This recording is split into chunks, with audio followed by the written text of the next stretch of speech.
Hey, what's up everybody? Bdf 44 coming at you with another video. Alright, what am I doing out here? What the heck am I doing out here?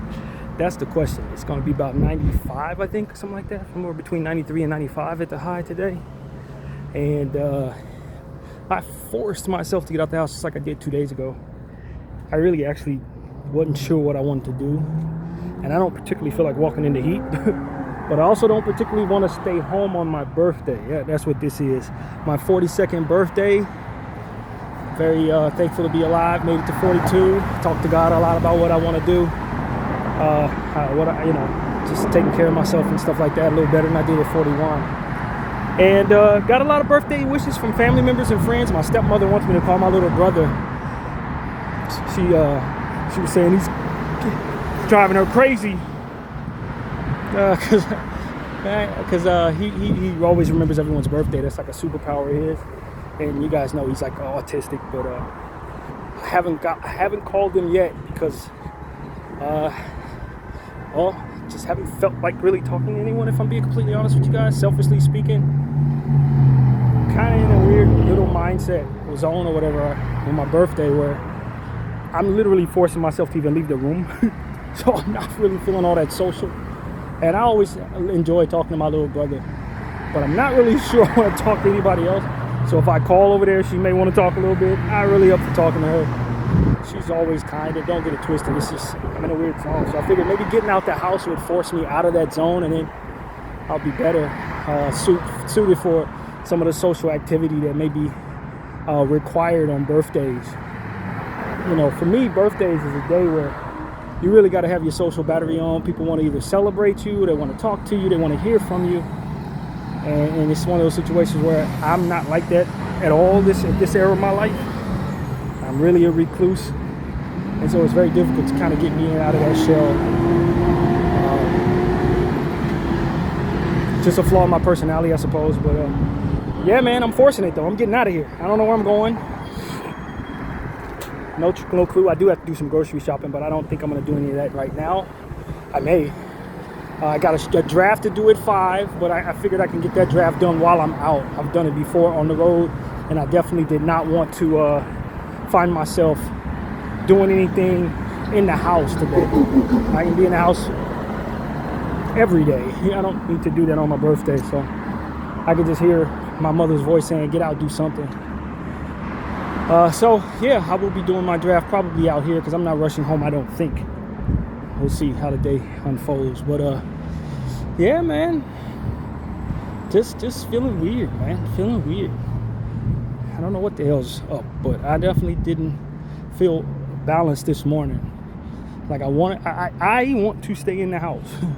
I also know I want to lose weight, get back into my walking thing, get back out here regularly, and so the process is to force it, absolutely force it. And I usually feel a lot better when I come home after taking this walk or making the trip or whatever I'm gonna do. But it's especially hot, and I've been avoiding the heat, so that's always in my head as well. It's like if the weather was 75 to 80 degrees, I would be very happy with getting out right now, but that it's a little hotter, kind of not up for it. But you know, this is one of the things where it's like I'm almost telling myself I have to do this. Another thing that's coming up is my sister Diane. She wants to hang out on Thursday, maybe take me to Altadena to see how the progress is going, or to just see how things are going out there with them. I haven't been out there in many years. I love my auntie. I mean my sister Diane. She might as well be my auntie with the age difference, but I kind of said yes, and I wasn't really sure I really wanted to do anything on Thursday. Like tomorrow I have this situation over at in Koreatown where I gotta go, of course, see the social worker. Probably gonna cancel that the way I'm feeling right now. Probably ain't even gonna go to that because there ain't no purpose to doing that, to be honest with you, as I was telling you guys in the last outing here. And I just went down there. She asked me a few questions. She asked me if I needed any help with anything. I pretty much said no. I don't do therapy in that building anymore, so I'm really not sure if I'm going there for myself, but more so just to say, so that they can say they still service me, which is something I don't benefit from, if I'm being completely honest with you. So I feel like I'm probably gonna cancel that and just just not. Especially if I have to do any grocery shopping that I'm not going to do today. It'll have to be done tomorrow. It's going to be like 98 tomorrow, so it's going to be the hottest day. So if everything goes the way I feel right now, I definitely will not be going to that tomorrow. I'll reschedule or just don't go back there anymore, which is what I hope to never have to do. That was another thing. It was like when I knew I stopped doing therapy with Lydia, I was hopeful I would never need to go to that building again. You know, there's just no reason to go over there anymore, but they still want to service me with the social worker that doesn't literally offer anything. So it's just like, that's the type of mood I'm in, man. I ain't up for really much anything. But still forcing it though, still trying to get myself out there to try to just fight these demons, fight these I don't want to do nothing demons that I've been struggling with my whole life, that have really been hitting me over the last, say, month and a half. I've still been productive in my exercise, still been productive in my art and stuff like that, all the stuff that I like to do. But man, does it feel comfortable to be in the house not talking to no one at all. It's just how I am. But yeah, it is what it is. I definitely need to call up the people who've set me up with a new therapist, try to get a new therapist going. I've yet to do that. That's been part of the problem as well, not wanting to really get out in the sun and go to any new buildings either. A lot of this conditioning crap that has to do with the weather, man. I've just been ducking the weather. It ain't deeper than that. And when you do that, when you have the type of problem that I have, you just fall into being alone. It ain't really got nothing to do with anything other than ducking the weather. I don't want to get out because it's hot. I don't want to get out because I got to sweat. It's that type of stupidity that really I'm dealing with here. And so that's why I'm fighting it as hard as I am on my birthday. I hope to continue to fight it throughout the course of the future.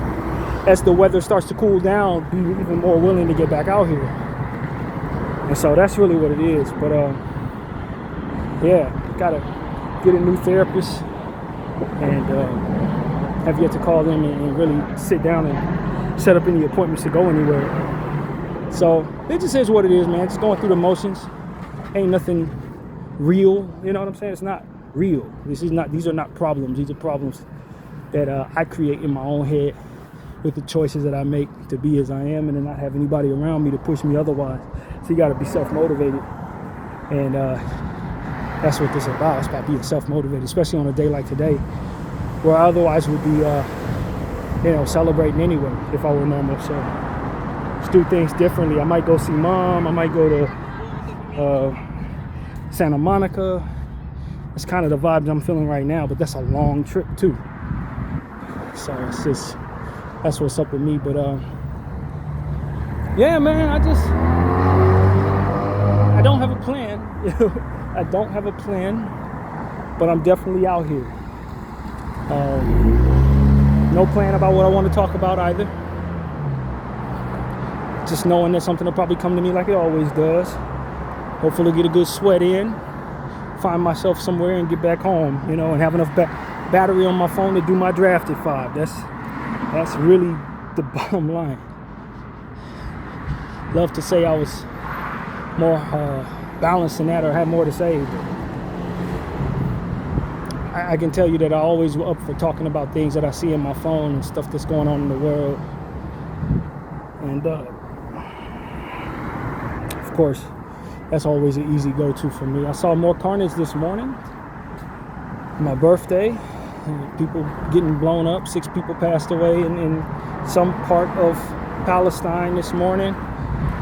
Dozens of others were injured. Saw a lot of footage. There's a lady, she looked like she was in a wheelchair, but it's an image in her eyes that you never forget. She's just stuck, you could see she was in complete shock, shaking, blood all over her face. It didn't even look like it was her blood. It was probably somebody else that blew up in front of her, that type of thing. And it was just, they had the camera on her for a good probably 11 seconds or something like that. And she's just staring at nothing, shaking, elderly lady, bleeding. And it's like, that's the type of stuff that you see on your birthday when you're focused on what's going on with that damn genocide, man. It's not about birthday cakes and celebrations. It's about continuing to understand that people are suffering and there ain't nothing you can do about it. And then furthermore, that your country is paying for it, your tax dollars pay for it, and you are shunned for having anything to say about it. You're a bad guy for having a problem with it. That's what they've done to many lives, man, all of our lives. It's what they've done to our lives. This is what they turned my adulthood into. I just keep fighting the good fight, man. Understand that I'm one of the lucky ones because I'm not dealing with the reality of it. I'm just dealing with the fallout of it happening on camera where all of us can watch it. Very privileged position to be in. That's why I don't respect much of my own complaints at all, or much of my own plight of my own mental conditioning not being where it needs to be. I really don't respect any of that within myself because I'm looking at what people are being forced to deal with in the world, and I understand I got it good as heck. I'm in heaven compared to these people of Palestine, people of Lebanon. Anybody that Zionism is pointing this vitriol and hatred at, I got it very good because I'm not dealing with any of that. But I also got it really good because the Lord made me somebody who cared about that stuff, even if I'm not directly dealing with it. That's a privilege in and of itself to have that type of consciousness and that type of courage and willingness to speak up. And I know it's appreciated. I don't need anybody to tell me it's appreciated. I know that if they were to know what it is that I'm doing, they would thank me just like they think everybody else is doing it. But what will really be helpful is that they be freed of the nonsense rather than me get any type of recognition or thanks. That what we're doing here would be as impactful enough to sway the tide on what's taking place. That's what's most important. Not necessarily let anybody know I'm even saying anything about it. I'm hopeful that as time passes forward, the word continues to spread and we continue to wake people up and raise awareness for the plight of the people of Palestine, the plight of the people of Lebanon and other places where this is going on, Congo, Sudan. Some of the stories coming out of Sudan have been especially cruel lately. A lot of essays and things like that, things that are taking place out there to women and stuff. Some of the stories that are coming out of Sudan, you know, it's pretty bad, man. Like really, really, really vile stuff that's taking place to these people. And so it's like it's incumbent upon me, within all of my privilege, to remember to talk about them too. And this is what I want to say, like, as a person of black skin, black consciousness, Zionism is one of several evils in this world, spiritual evils. It's the most powerful evil. It's the evil with the most reach, maybe even the most vitriolic, if that's a word. I don't think it's a word, but the most evil of evils may be Zionism in 2026. But the truth of the matter is, when you look at what's going on in different places, you still find evils that have nothing to do with Jewish people, have nothing to do with Zionism. And we got to be honest about that. We're considering what we're seeing in places like Congo. Does a lot of the tools to violence trace back to white supremacy and Zionism? Yes. Is a lot of that ridiculous and horrific violence being done in these situations by Jewish people, Zionist people? No. Those are African people, black people, doing some of the most heinous things to people. Black people specifically doing these things to themselves in these places. And we have to understand, all of us, everyone in the world has to understand that they ain't the only evil in the world. The Zionists are not the only evil in this world. They may be the most powerful. They may be the ones with the most reach. But the fight against inhumane practices and indiscriminate violence does not end when Zionism is held to its justice or held to some type of accountability. It doesn't end there. You got factions of individuals that are still very much capable of doing what Zionists are doing if given the power or the reach to do so, that have nothing to do with them. As I said at the beginning of this genocide, Zionists are not the only evil in the room. They're not the only devil in the room. They may be the loudest, they may be the most powerful, but they're not the only one. We got to fight to raise awareness about what's going on in all of these places and hold each and every person who's engaging in this indiscriminate violence and assaults and all this different type of stuff accountable for the actions that they do, as to deter it from being done in the future. We can't eradicate evil from the world, but we can certainly make it more difficult for it to maneuver, certainly make it more difficult for it to hide.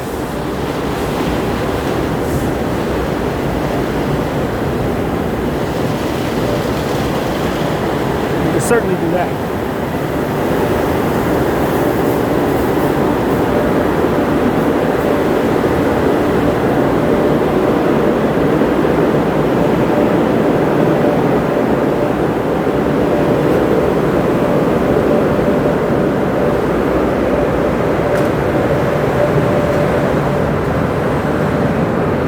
And I'll tell anyone that'll listen to me, I am vehemently against any type of indiscriminate violence. I struggle and wrestle with the idea of capital punishment as it pertains to the death penalty. I think that my upbringing and what I've been taught has told me not to support it, but I have supported it anyway. In fact, I find my innermost thoughts saying in response to certain things that is the way to go in response to those things. I don't believe spiritually that's the right way to go. But I believe that I'm not quite where I need to be in order to choose otherwise, as it pertains to if I were to be in charge of what happens to people who do certain things. I still got a long way to go. That's why I'm glad the Lord didn't put me in a position to be in charge of what happens to others. There's certain wisdom that comes with doing what the Lord wants you to do, even against your impulses or your frustrations. Because what comes with what the Lord wants you to do are consequences that are better than what comes with the other way of doing things. And that's what I want to reason with myself in regards to when I say what I've just said. At certain times I just think that it should be best that capital punishment be lethal. There's a wisdom behind following the Lord, and the notion of that wisdom is inside of me, though I may not be able to pinpoint exactly what's best. I understand that I need to trust God anyway and lean on Him for what should be done and what opinions I should have. I'm not there yet, man. I'm not there yet. And I don't know if I'm headed there either, to be honest with you. I don't know if I'm going to get there in this lifetime. I don't know. It's a broad way of saying that I think a lot of these people who are engaging in these behaviors and supporting these behaviors,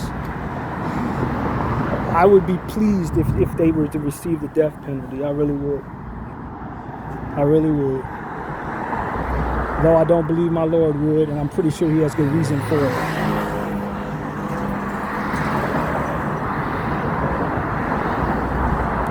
At the end of the day, man, this is God's world. You got too many people playing judge, jury, and executioner in it. And I think that's a big part of the problem. Though you may have good reason for your choices in that regard, you lay precedent for what others will do in the future for different reasons, possibly. Maybe not as good a reason, not as loving of reason, so to speak. It's just like anything else you pass forward in a relay. And someone takes it from you and runs with it. But their reasoning for running and their reasoning for snatching may not be the same as yours. You might find yourself passing forward something that gives birth to cultures that are no good. And I think that's somewhere within that reasoning that I believe the Lord doesn't want me to feel the way that I do about certain things, because you start having people follow you in those things for different reasons that aren't just, that aren't as thought out. They don't have love behind the choices that they make. And they're just following your actions down the path that they've driven toward, which ain't the same path you on, doing the things that you do. So if I can pass forward anything that people who are following me is to question your motives. Try to think broader than what it is that you're focused on. See the pattern that could begin with your choices, doing things the wrong way, or doing things in the way that maybe may feel comfortable to you. Because if somebody else sees you do it, they may do it too. But they don't have your heart when doing it. They don't care about what you care about when doing it. Their right and wrong may be something totally different, but they want to handle it the same way you handled yours. And that may be wrong for somebody else, maybe even yourself, as energy passes forward or goes around, comes around, you know. I think we need help for our mental health circumstances. I think we need to be effective in protecting our children, protecting our loved ones, protecting one another. I would like to see roads and neighborhoods safe for children, and I'd like to get there in a way that we can live with, that doesn't cost us our soul to get there. And I don't know what that looks like or if that's possible, but that's what I'd hope for. And I find myself thinking about a conversation I had with my buddy before she left the place I live for which she worked. I just talk about her a lot without ever mentioning her name, so I won't start now. But one of the conversations we had that stuck with me was her willingness to be merciful to insects. Something that we both shared to some degree, although I've killed my share of insects, as you know. There was a time where, at the beginning of this genocide, I started questioning whether or not it made sense to kill insects indiscriminately, just like I would question others in regards to harming humans and animals indiscriminately. I'd like to know that I have the ability to shut off what is normal and what would otherwise never be held accountable for the destruction and eradication and genocide of insects, roaches, flies, gnats, you know, whatever it is that I ultimately kill, without anyone saying, yo, maybe you shouldn't. Fathoming the idea of fear versus the indifference that comes with just not caring if you're inflicting pain or terror upon something.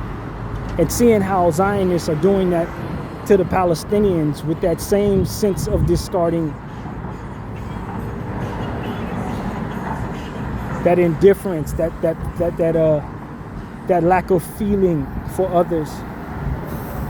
And then I talked to her about that, and she was saying how she let a spider live with that same thought in her head, that same idea in her head. And we had bonded in that moment in that regard, because we had both never been taught that it was wrong to kill insects, but ultimately fathomed the idea that you're inflicting terror indiscriminately without anyone holding you accountable, and there's no justice nor safety, and a pattern of a living hell for that for which you push that upon. As to impose your will in a way that doesn't inflict terror or pain or suffering or ending of something's life. Not because you've been coached up to do so, but because you can fathom the idea that that same indifference has been pointed at your own people. That same indifference could be pointed at you by someone else with the power to take your life. And it would be that idea in their head that would keep them from doing so. And that the only bit of mercy that you may find is the mercy that they may fathom without any motivation. I said all that to say that I've been more merciful to flies and things like that after that conversation than I ever would have thought I'd be. And if it's for no other reason than for the understanding that I can discipline myself against the culture of not caring about killing something, so there is hope for someone else who has that in regards to people, in regards to Palestinians, in regards to Hispanic people, in regards to black people. And maybe you were raised to think that you need to discard of us like roaches, but fathom the idea that terror, pain, and fear is not something to live through, and that you have the power to provide that mercy for which is deeply appreciated, even if taken for granted. And that many of us, while feeling the way we do so from a space of privilege because someone has afforded us that same mercy for which we take for granted.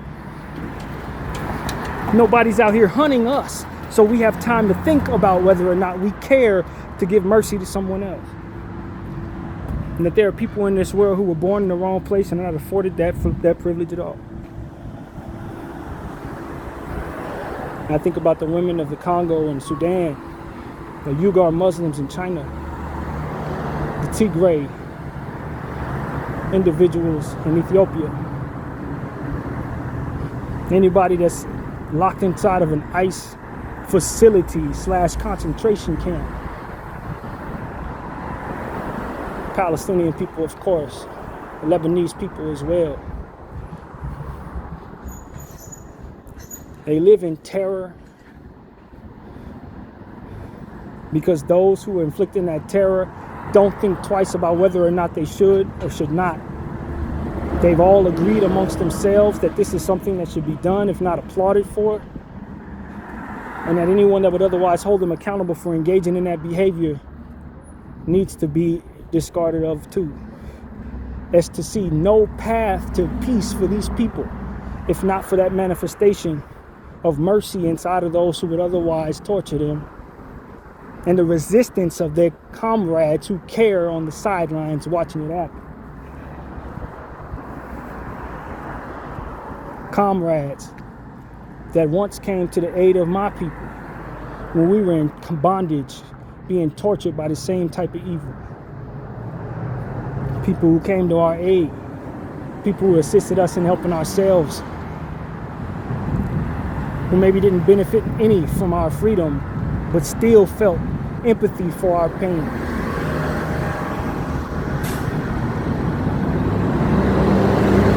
I ask God to make me as strong as them in a time of need for my Palestinian brothers, sisters, family, and friends across the waters.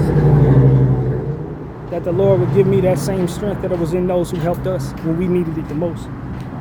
That the Lord would give me that same mercy as to see the fruit in manifesting a mercy upon that for which I would otherwise discard of.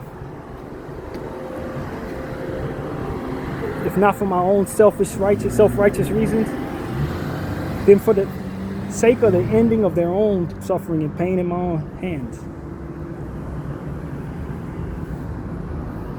I would like somebody who has the ability and all of the support to torture somebody to think these thoughts and follow through on them too. Save somebody from the terror that ultimately there's no other way to save them from. And I don't know if it's coming. So I need to be that example. I need to prove it in myself and be that in myself for the sake of it existing at all in the world, somewhere else.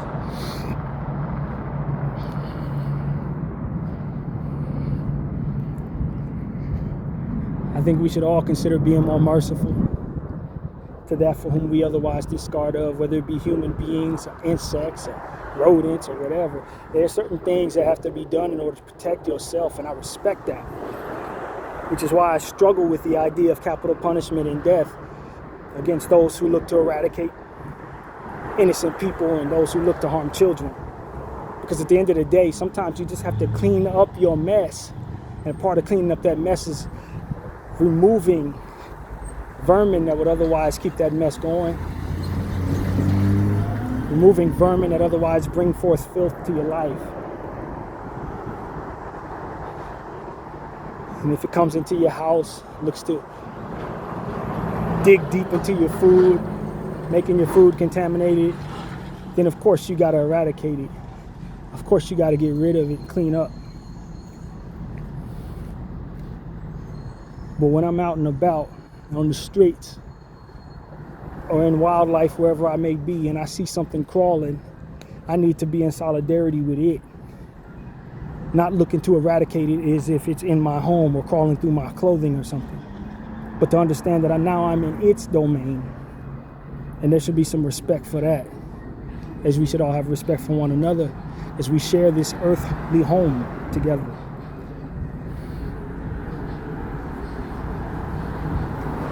I've learned that in this merciful space that these insects, a lot of them are conscious. Some of them are a little more bold and a little more kamikaze, so to speak, put themselves in harm's way. But just like human beings, they heed warnings. If asked to, will respect space. And if left alone, will not bother. This is what I know from not swinging at a fly when it fly by me.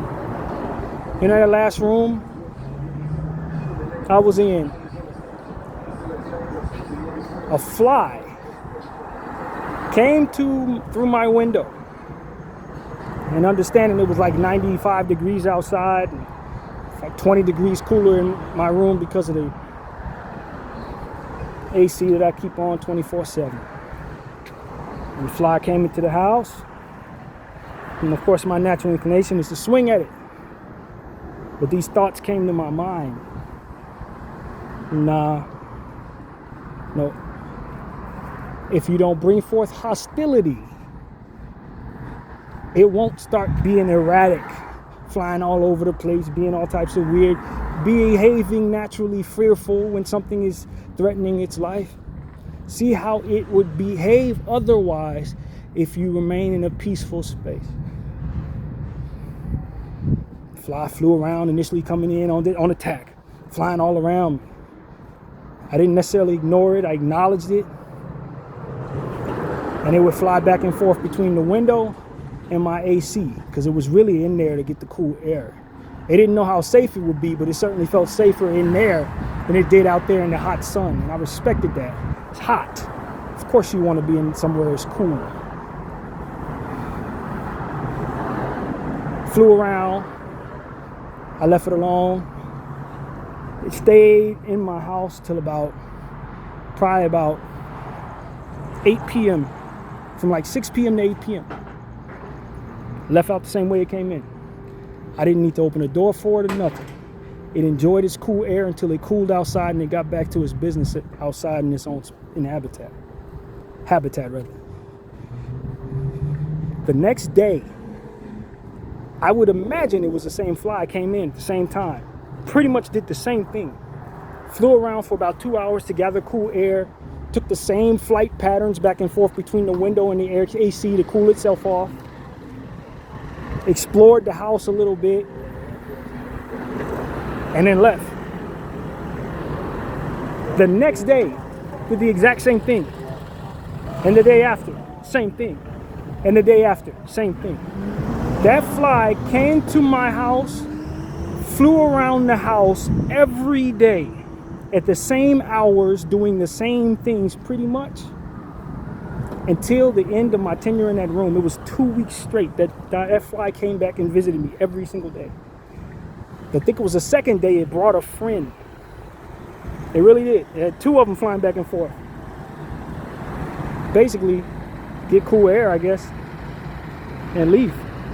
It never came back with the friend the second time. It came by itself.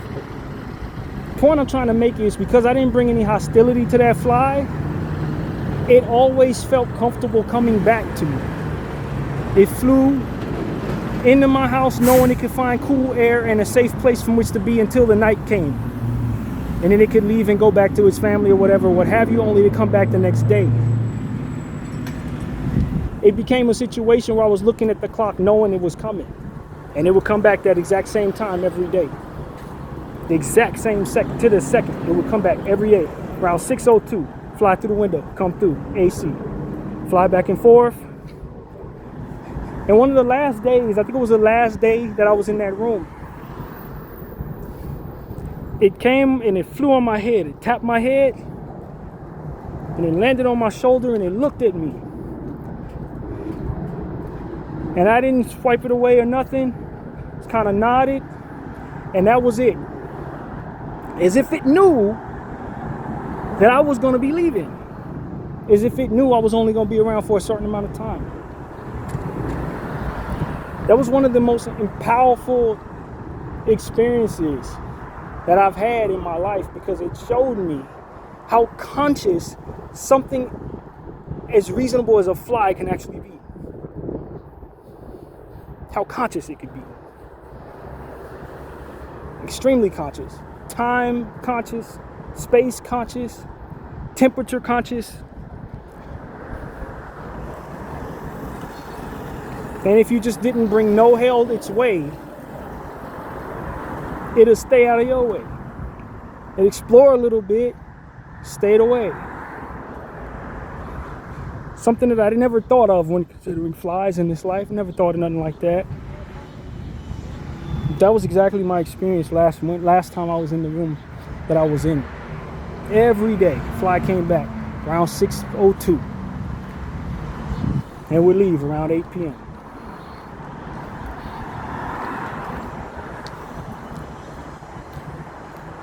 They got entire businesses out there that are meant to eradicate those flies indiscriminately, with absolutely no one to advocate for them at all.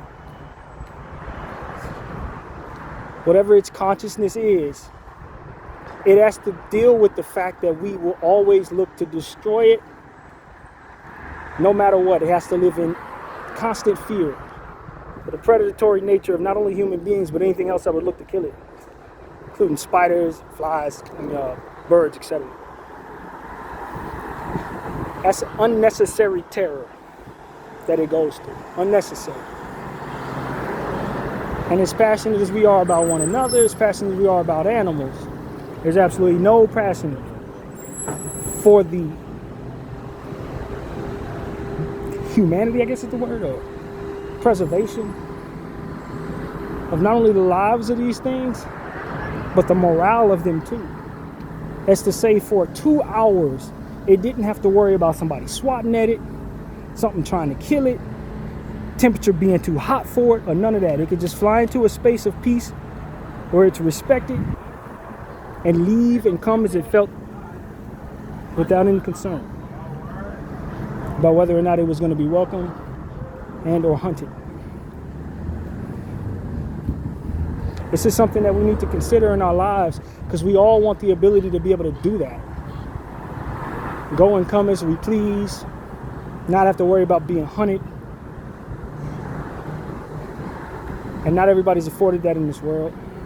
Not insect, nor human being, nor other animals. They all have to worry about human beings. They all have to worry about the different threats in this world that are looking to make normal their pain and their suffering and their terror. That for which won't think twice about eradicating them or putting them through hell, supporting one another in doing so.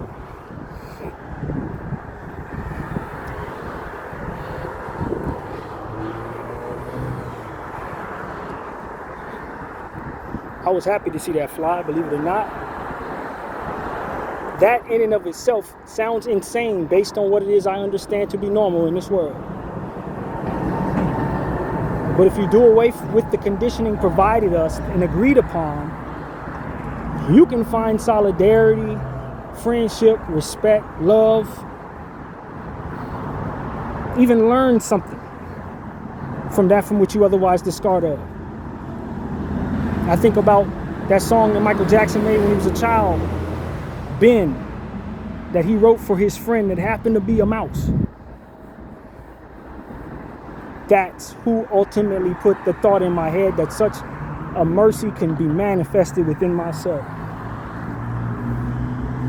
That's why I tell people, whatever y'all think of Michael Jackson, I don't know what type of demons that he may have been dealing with in his life. Maybe some, maybe none, I don't know. But whatever y'all think of that man, he gave something to this world, many things to this world that are going to outlast the agenda of those who intended to kill him. And outlast the agenda of those who wanted to destroy him. Because it was those seeds of possibility that were often embedded in his purpose in art and entertainment. It's considered a self being better for the sake of others when singing the song Man in the Mirror, or having solidarity to what otherwise would be agreed upon vermin to a rat named Ben.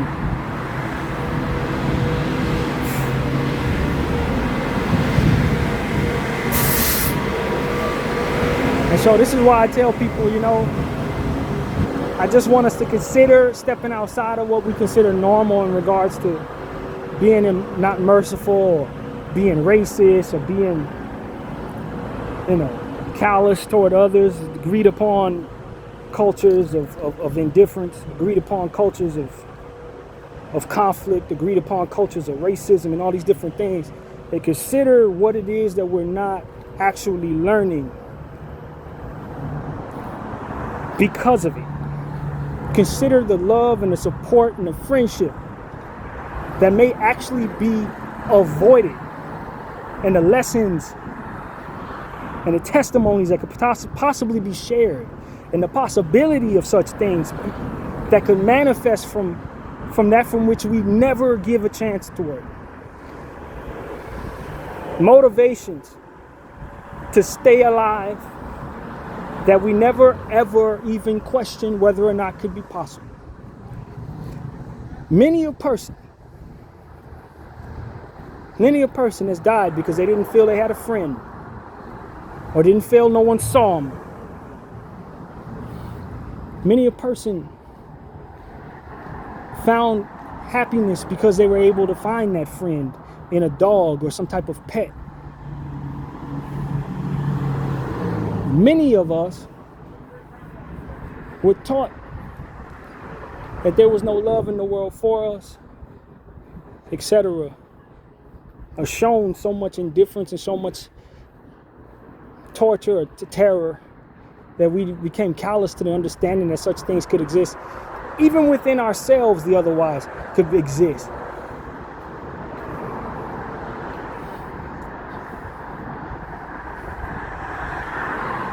I don't know if you didn't kill a friend, you know what I mean? Because it was comfortable to do so. Because it was agreed upon that this is what we do. That for which would have otherwise brought you comfort during your most darkest times may have been something that you otherwise didn't think nothing of. Someone that you may not have thought nothing of.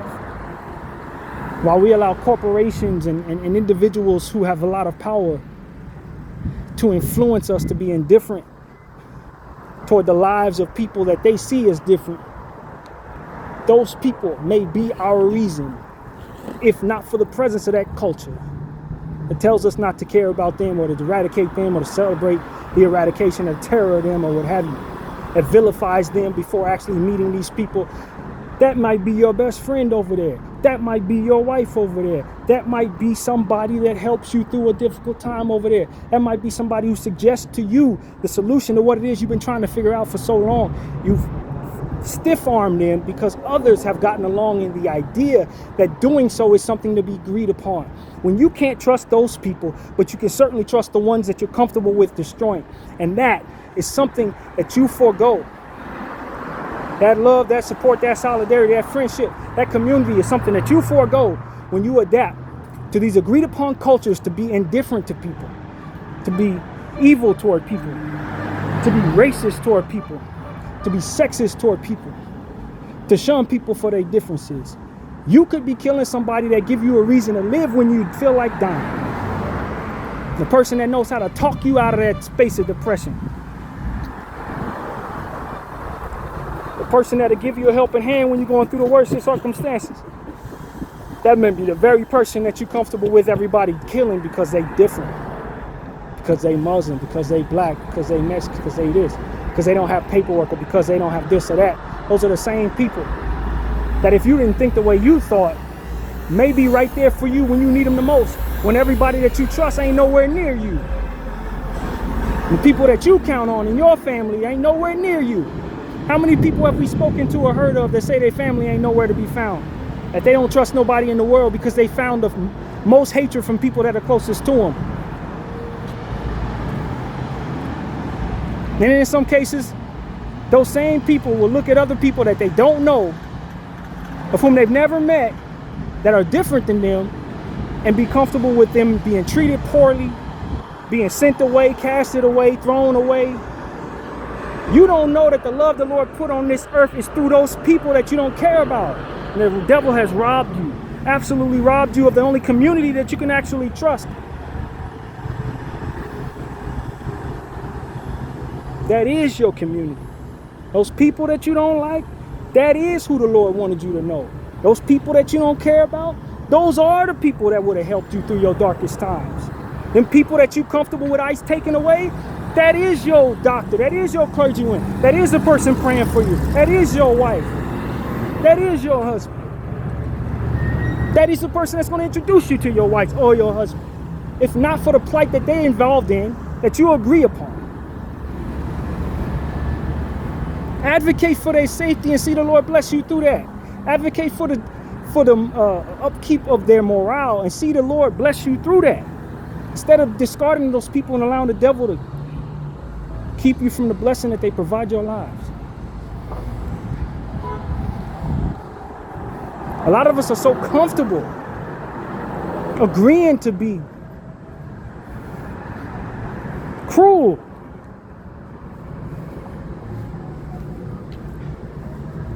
As if we know what comes with what when we do. As if we know what we're leaving on the table when doing so. You have no idea.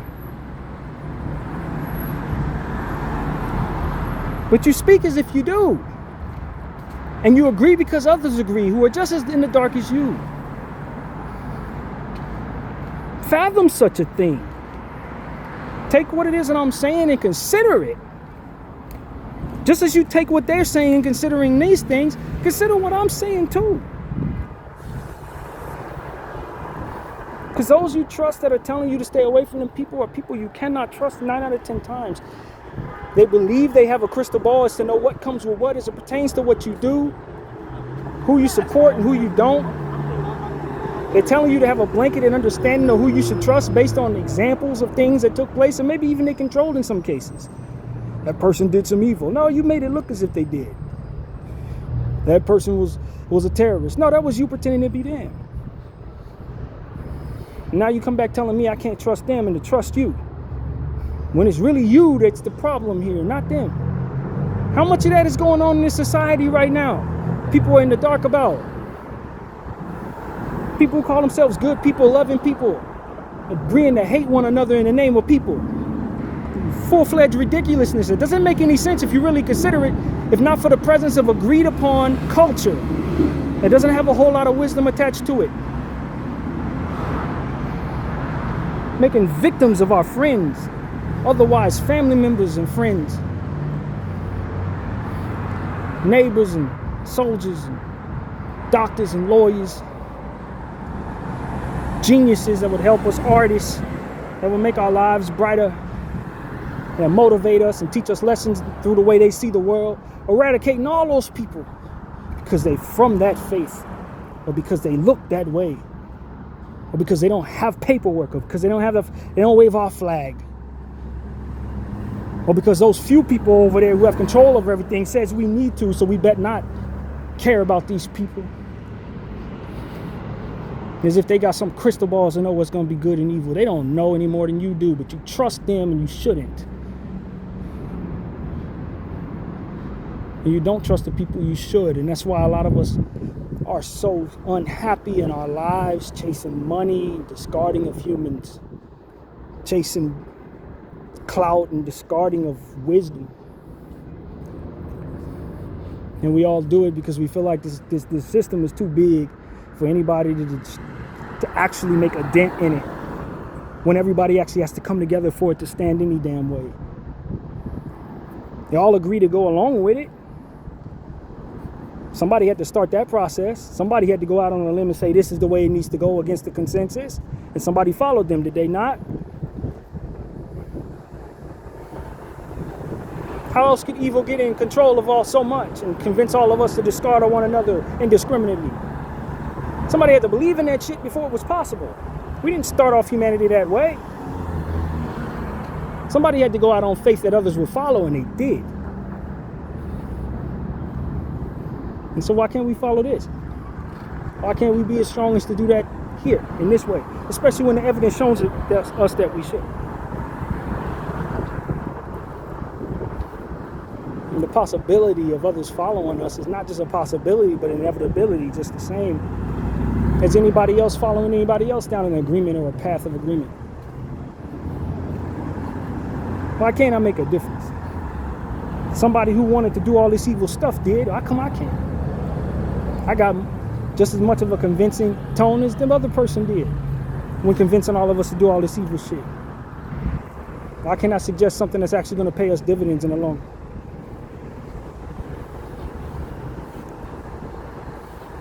Stop following people that want you to be cruel to people. Stop following people who say they're doing evil in the name of the Lord, or they want you to hate in the name of the Lord. The Lord doesn't require you to hate anybody. Certain hatred would have to come with some certainty, a certainty that you were not provided, a certainty that knows what comes with what, and you do not. Were you given this crystal ball in this life? Did you have a dream tell you what's going to happen with that person or this person and that person? In that case, you're living in a space where you have certainty. Otherwise, there is none. And so you should leave room for the possibility of taking the other route rather than the cruel one. So you don't know where you're going to find a friend or a family member or a solution. But you can be certain that if you put out hatred, you're going to find a problem. You can be certain of that. And you're going to influence somebody to do the same things to eventually be pointed back at you someday. But that would not be inevitable if not for you agreeing that it should be shown to somebody who would otherwise point it back at you someday. And so that's what I'm here to tell all of y'all, man. We got to get our minds around the idea that nobody knows what necessarily comes with what, but we can be certain that if we keep passing forward pain, the pain will be passed forward from there. Pass forward indifference, indifference will be passed forward from there. Pass forward racism, sexism, and cruelty, you can be certain that that's going to be passed forward from there.